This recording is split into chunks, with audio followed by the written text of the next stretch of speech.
G'day everyone, I'm here at my local hunting and fishing shop in Palmerston North. This is Manawatu Hunting and Fishing, and here is Andrew, the top gun salesman and apparently one of the better duck shooters in the region. Is that true, Andrew? Is that right?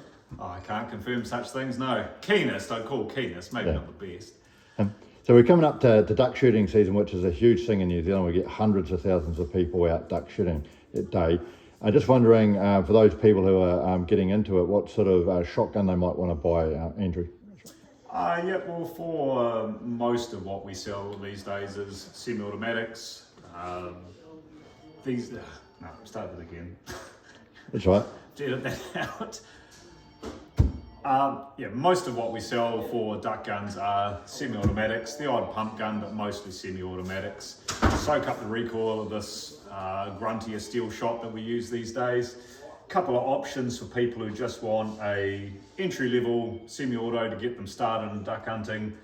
The Churchills, been around for a while now, gas operated, so soft shooting, and then you jump from there into the other popular one, which is the Stogers. So they're an inertia gun, a little bit more recoil, but simpler in terms of cleaning and in the mechanism, that sort of thing.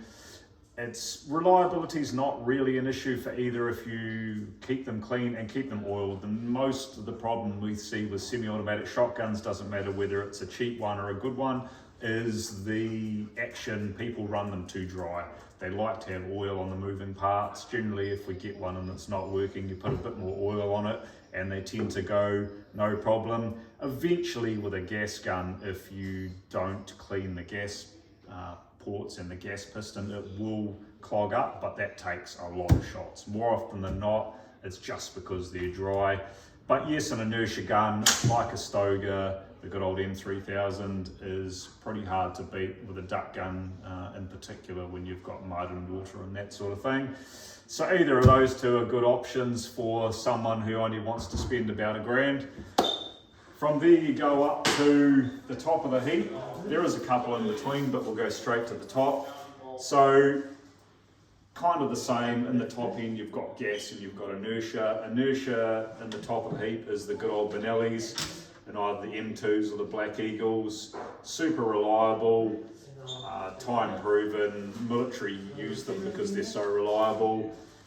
A little bit more recoil again, being inertia, but less cleaning and very, very reliable. And then you jump into the various models of Berettas, in particular the A400, which comes in a few different configurations, but pretty much the same gun, just with a few different features. Very, very soft shooting, very reliable.